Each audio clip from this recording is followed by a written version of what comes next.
Aceh Explore menampilkan halaqah dari Masjid Raya Baitur Rahman Banda Aceh.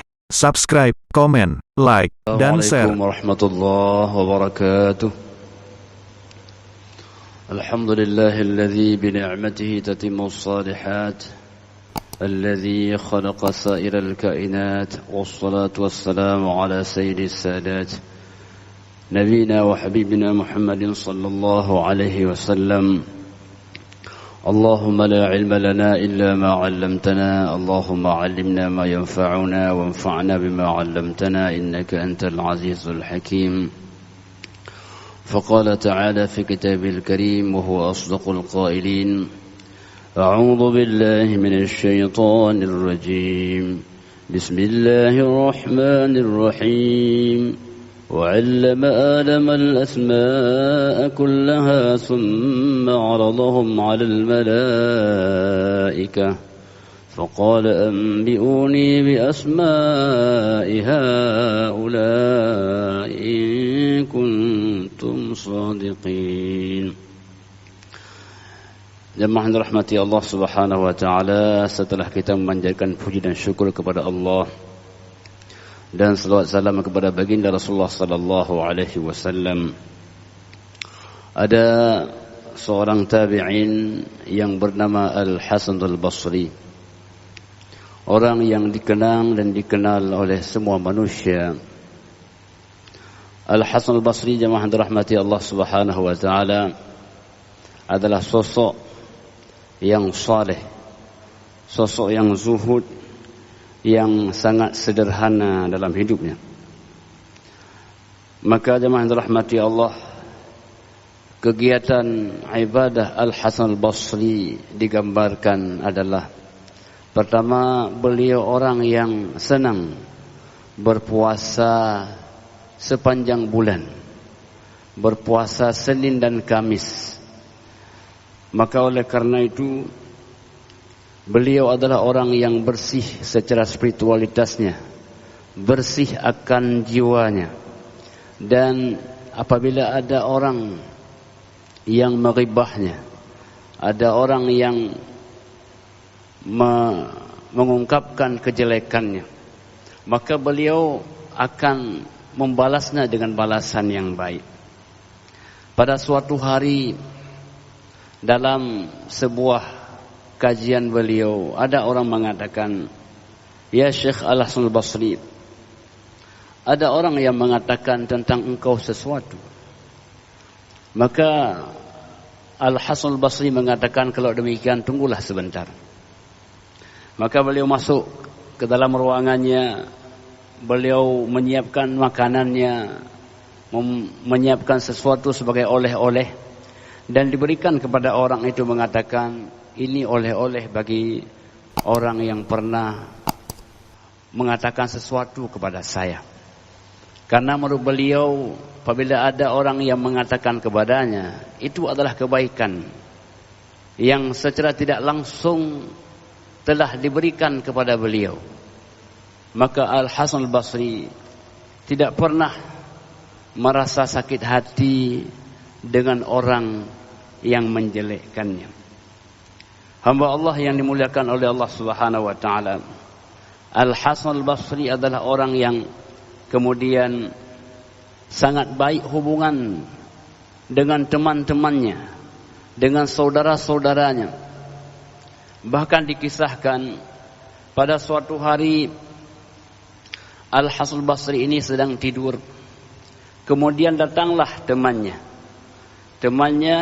yang disebut dalam riwayat adalah Qatadah. Qatadah kemudian memakan makanannya, buah-buahan yang disiapkan untuknya. Ketika beliau bangun melihat makanannya sudah dimakan, maka beliau membacakan, "Au sadiqakum laisa 'alaikum junah." Adapun temanmu yang datang kepadamu kemudian memakan makananmu, tidaklah baginya berdosa. Bila datang pertengahan siang, maka datang pula beberapa temannya. Dan jemaah yang dirahmati Allah Subhanahu wa taala, Di antara mereka itu ada yang menikmati makanan yang disiapkan kepada Al-Hasan Al-Basri. Dan yang lain mengingatkan, ya, janganlah engkau makan makanan yang disiapkan untuk Hasan Al-Basri. Beliau terbangun mengatakan, "Mah, berhentilah untuk mengucapkan itu. Makanlah sesuatu yang ada." Karena beliau mengatakan, ya, "In kana ar-rajulu minal muslimin liyazura akhahu." Bila ada seorang muslim yang mengunjungi saudaranya, wa yatahaddatsani, keduanya saling ngobrol, wa yadhkurani, saling menyebut sesuatu memori masa lalunya, wa yahmadani rabbahuma, dan mereka menyebut akan nikmat Allah Subhanahu wa taala, maka itu sebenarnya adalah kebaikan yang tak pernah didapatkan pada kesempatan-kesempatan yang lain. Maka bila ada orang yang datang kepadanya, beliau ambil serban beliau katakan, "Ini oleh-oleh, silahkan dibawa pulang. Kalau perlu juallah serban saya dan berikan hadiahnya untuk keluarga kamu." Jadi jemaah dirahmati Allah Subhanahu wa taala, Al-Hasan Al-Basri begitu senang bila ada orang yang datang menjenguk beliau, senang bila ada orang yang mengunjungi beliau, dan seolah-olah suatu persahabatan yang lama, walaupun mungkin orang itu tidak begitu akrab dengan Al-Hasan Al-Basri. Jemaah yang dirahmati Allah Subhanahu wa taala, beberapa ungkapan zuhud Al-Hasan Al-Basri, beliau pernah ungkapkan, "Bi'sa ar-rafiqani ad-dinar wa dirham." Teman yang sangat buruk adalah dinar dan dirham. "Wala yanfa'uka hatta yufariquka." Dinar dirham itu tidak akan memberikan manfaat kepadamu hingga engkau meninggalkannya. Artinya orang kalau masih terikat dengan dinar dan dirham, apabila masih terikat dengan harta bendanya, maka dia tidak bisa mengambil manfaat dari hartanya. Tapi ketika seseorang mampu meninggalkan harta bendanya, mampu dia menyedekahkannya, itulah saatnya dia menikmati harta yang dimilikinya. Maka oleh karena itu jemaah yang dirahmati Allah Subhanahu wa taala, orang ketika hari kiamat nanti mengatakan, "Mali, mali, hartaku, hartaku." Maka datanglah jawaban, "Ma min malika." Tidak ada hartamu. "Illa ma akalta fa afnaita." Hartamu itu adalah yang pernah kau makan, dan itu sudah selesai. "Wa ma labista fa ablait." Dan pakaian yang pernah kau pakai itu pun sudah usang. "Wa ma tasaddaqta fa abqait." Dan yang kau sedekahkan itulah yang abadi, yang akan menemanimu. Jemaah yang dirahmati Allah Subhanahu wa taala, Imam Al-Hasan Al-Basri pernah mengatakan bagaimana etika dalam pergaulan sesama manusia. "Ashib an-nasa bima syi'ta an tushibahum." Bergaullah dengan manusia sebagaimana engkau mau untuk dipergaulkan. "Fa innahum yushibuka bimithlih." Karena orang pasti akan mempergaulkan engkau sama dengan engkau mempergaulkan mereka. Maka jemaah dirahmati Allah Subhanahu wa taala, pada lafaz yang sama juga baginda sallallahu alaihi wasallam pernah mengingatkan itu. Maka baginda sallallahu alaihi wasallam hatta kepada anak kecil pun beliau sangat pandai untuk berinteraksi. Kana Nabi sallallahu alaihi wasallam idza marra 'ala as-sibyani fasallama 'alaihim. Bila baginda sallallahu alaihi wasallam melewati menemui anak-anak, maka beliau tidak pernah tidak lupa memberikan salam kepada mereka. Jadi jemaah dirahmati Allah, sebelum anak-anak memberikan salam kepada Nabi, maka Nabilah yang pertama memberikan salam kepada mereka. Jemaah dirahmati Allah Subhanahu wa taala, maka itu diantara bagaimana interaksi Imam Al-Hasan Al-Basri dengan manusia sekitarnya. Kemudian jemaah yang dirahmati Allah, Imam Al-Hasan Al-Basri juga menyampaikan bagaimana kita dalam bersikap, bergaul. Beliau mengatakan, dhahikal mu'min ghaflatun an qalbi. Orang yang banyak ketawanya pada seorang mukmin menunjukkan kelalaian hatinya. Jadi kalau sudah banyak ketawanya, lupa akan substansi kehidupannya. Dan orang yang banyak nangisnya, pasti banyak hikmah yang ada di dalam dadanya. Maka oleh karena itu, kata Mutiara mengatakan, isbiru sabar Ayub wabku buka Yaqub. Bersabarlah engkau, laksana sabarnya Nabi Ayub, dan teteskanlah air mata sebagaimana tangisan Nabi Yaqub. Tangisan Nabi Yaqub alaihissalam ini kemudian mempertemukan kembali dengan anaknya yang tercinta Nabi Yusuf, yang ada mengatakan 40 tahun, ada mengatakan 80 tahun, tidak pernah terpikirkan bagaimana bertemu kembali dengan anaknya. Tetapi karena tetesan air mata ini menghantarkan beliau bertemu kembali dengan buah hati yang dicintainya. Maka jemaah dirahmati Allah Subhanahu wa taala, oleh karena itu dalam kehidupan kita hendaklah kita banyak meneteskan air mata. Orang yang banyak menangis dalam dunia ini, pasti dia akan banyak ketawa ketika kembali kepada Allah Subhanahu wa taala. Hamba Allah yang dimuliakan oleh Allah Subhanahu wa taala, bagaimana perspektif beliau tentang iman? Ada seseorang bertanya kepada Al-Hasan Al-Basri, "Ya Aba Sa'id, mal iman?" Wahai Abu Sa'id, apa itu iman?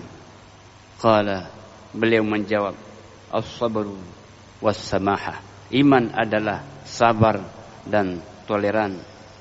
Qala, ya Aba Sa'id, mas-sabru was-samahah? Kata beliau, apa itu sabar dan as-samahah, toleran itu?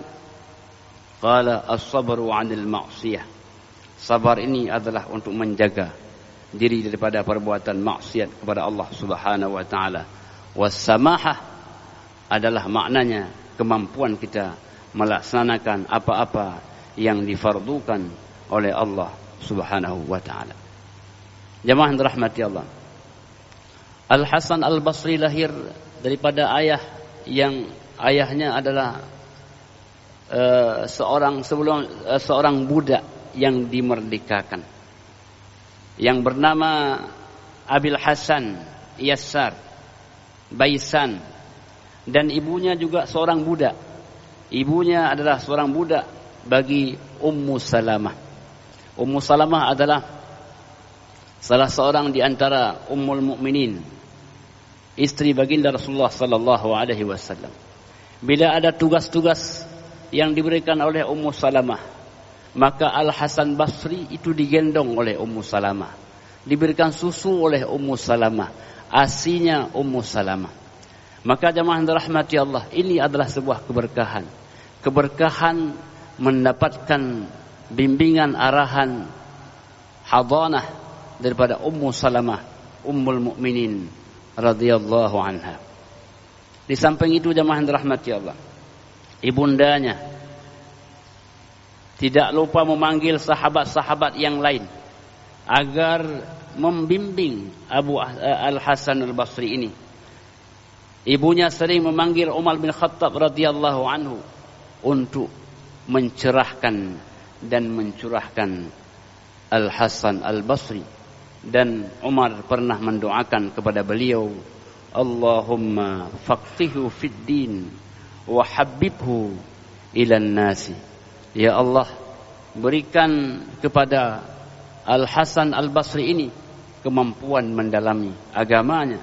Ya Allah, jadikan manusia cinta kepadanya. Jadi oleh karena itu mungkin berkah doa ini, orang bila melihat Al-Hasan Al-Basri akan terdetik rasa rindu dan cinta kepada beliau.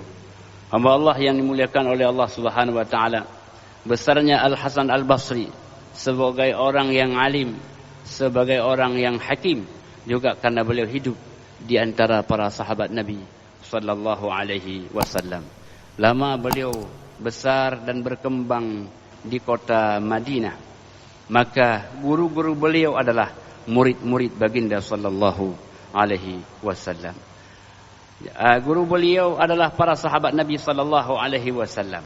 Di antaranya adalah Utsman bin Affan, guru yang mengajarkan akan penting kedermawanan. Ada Talhah bin Ubaidillah, seorang yang alim. Ada Imran bin Husain, ada Mughirah bin Syu'bah, ada Abdurrahman bin Samurah, ada Samurah bin Jandab, ada Abu Bikrah Al-Thaqafi, dan seterusnya sejumlah sahabat-sahabat Nabi sallallahu alaihi wasallam, termasuklah di dalamnya namanya Anas bin Malik. Tentu kita kenal Anas bin Malik, orang yang dibimbing oleh Nabi sallallahu alaihi wasallam sejak usia 6 tahun sudah bersama baginda sallallahu alaihi wasallam.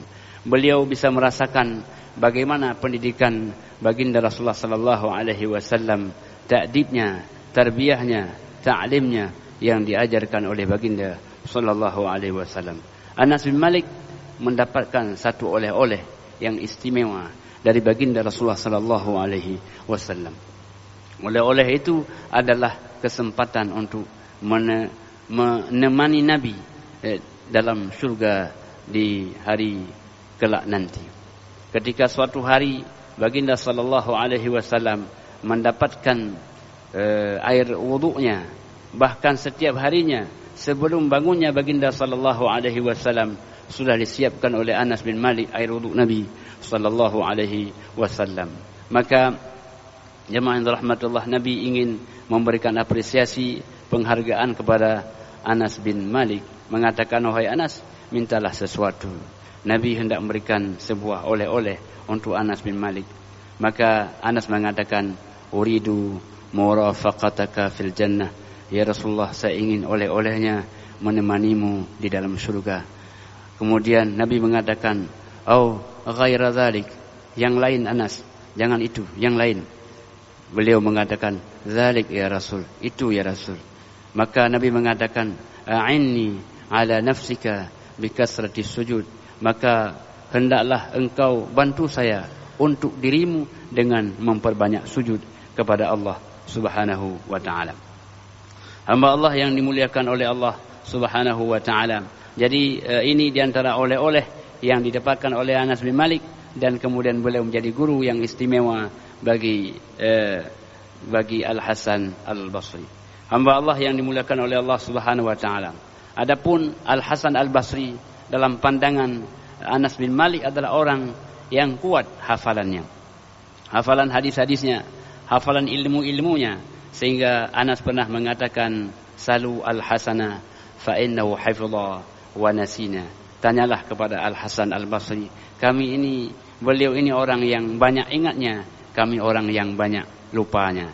Jadi begitulah apresiasi, penghargaan yang diberikan oleh Anas bin Malik kepada Al-Hasan Al-Basri. Hamba Allah yang dimuliakan oleh Allah Subhanahu wa taala, dengan sejuta kelebihannya, namun beliau orang yang luar biasa zuhudnya, sederhananya dalam hidup ini, sehingga beliau tidak kehilangan substansi dalam kehidupannya. Hamba Allah yang dimuliakan oleh Allah Subhanahu wa taala, maka disebutkan dalam riwayat hidupnya, wa kana lahu majlis khas. Beliau ada sebuah kajian khusus fi manzilihi, di rumahnya. Dalam kajian itu adalah apa yang dibicarakan, la yakadu yatakallam fihi illa ma'ani az-zuhud wan nusuk wa ulumil batin. Jadi di rumahnya itu, kajiannya itu adalah tentang zuhud. Kajian di rumahnya itu tentang ibadah. Kajian di rumahnya itu tentang ilmu batin, ilmu membersihkan jiwa, ilmu menghilangkan kedengkian, ilmu memberikan hati yang ikhlas. Inilah kajian-kajian yang beliau sajikan, makanan istimewa di rumahnya kepada orang-orang yang datang ke rumah beliau. Jadi jamaah rahmatullah, persis kata Imam Al-Ghazali, sebelum ilmu az-zahir maka pastikan sudah memetik ilmu-ilmu yang batin. Karena dengan ilmu batin itulah orang akan mendapatkan kebahagiaan. Ketika orang sudah bersih jiwanya, maka pastilah bersih badannya. Ketika orang bersih jiwanya, maka dia akan merasa dunia ini luas, dunia ini adalah tempat beramal, dunia adalah tempat untuk bercocok tanam kembali kepada Allah Subhanahu wa taala. Maka oleh karena itu jemaah dirahmati Allah, bukankah baginda sallallahu alaihi wasallam pada usia yang beliau dibelah dadanya, dibersihkan dadanya oleh Allah Subhanahu wa taala. Ada yang mengatakan 2 kali, ada yang mengatakan 3 kali. Pada intinya adalah pembersihan jiwa itu menjadi hal yang utama untuk memperoleh kebahagiaan di dalam kehidupan kita. Hamba Allah yang dimuliakan oleh Allah Subhanahu wa taala. Jadi, fa amma halaqatuhu fil masjid, kalau ada kajian di masjid, beliau ada di rumah kajiannya, ada di masjid. Kalau di masjid apa? Beliau di masjid mengajarkan hadis, mengajarkan fikih, mengajarkan Al-Quran, mengajarkan bahasa, mengajarkan sejumlah ilmu yang lain. Tapi ilmu yang batin, ilmu tentang zuhud, ilmu tentang kejiwaan itu beliau ajarkan di rumahnya dengan hal yang sangat istimewa. Hamba Allah yang dimuliakan oleh Allah Subhanahu wa taala adalah orang yang menemaninya, orang yang belajar bersamanya adalah orang-orang yang memang ingin untuk mengembangkan jiwanya. Ada Amr bin Ubaid, ada Abu Jahir, ada Abdul Wahid bin Zaid, ada Salih Al-Murri, dan sejumlah tabi'in yang lain, yang mereka itu adalah orang yang fokus akan ibadah kepada Allah Subhanahu wa taala.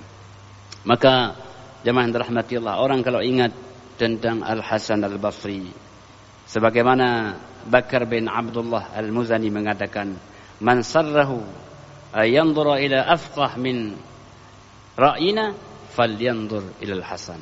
Kalau ingin melihat siapa orang yang paling cerdas, ilmu pengetahuannya, wawasannya, keilmuannya, maka lihatlah kepada Al-Hasan Al-Basri, kemampuannya yang luar biasa.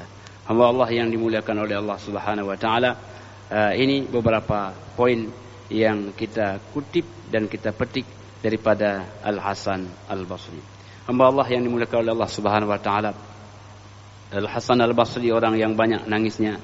Beliau sering sekali kalau ingat tentang neraka, beliau meneteskan air mata. Seolah-olah neraka itu tercipta untuknya. Sehingga beliau ketika ingat neraka itu, tak bisa beliau kalau tidak meneteskan air mata. Hamba Allah yang dimuliakan, maka disebut dalam sebuah pandangan sahabat-sahabatnya, di antaranya Yazid bin Hushab mengatakan, ma ra'aitu akhwafa min al-Hasan wa Umar bin Abdul Aziz ka'anna an-nara lam tukhlaq illa lahum. Saya tidak melihat yang paling takut daripada Hasan Al-Basri dan Umar bin Abdul Aziz, seolah-olah neraka itu tercipta untuk keduanya. Begitulah mereka sangat takut akan neraka Allah Subhanahu wa taala. Maka jemaah yang dirahmati Allah, bila kita buka kitab Al-Azkar karangan Imam An-Nawawi, di sana ada sebuah hadis maksur yang mengajarkan kita bahwa selesai kita melaksanakan mungkin ba'diyah atau qabliyah subuh, maka kita disunnahkan membacakan Allahumma Rabbi Jibril wa Israfil wa Mikail wa Muhammadin Nabi sallallahu alaihi wasallam a'udzu bika minan nar. Ya Allah Tuhan Jibril, ya Allah Tuhannya Mikail, Israfil Tuhannya Mikail, dan Tuhannya Nabi Muhammad sallallahu alaihi wasallam, ya Allah aku berlindung pada engkau daripada api neraka. Jadi itu yang dibacakan 3 kali ketika sebelum kita melaksanakan salat subuh, setelah kita melaksanakan qabliyah subuh, itu menggambarkan bagaimana kita takut akan neraka Allah Subhanahu wa taala. Hamba Allah yang dimuliakan oleh Allah Subhanahu wa taala, semoga kita diberikan kesempatan untuk masuk dalam syurganya dan dijauhkan daripada nerakanya. Allahumma inni as'aluka al-afiyah fid dunya wal akhirah. Ya Allah, berikan kami afiah dalam kehidupan dunia dan dalam kehidupan akhirah. Hanya kepada Allah kita bermohon diri. Hadanallahu wa iyyakum ajma'in. Wassalamualaikum warahmatullahi wabarakatuh.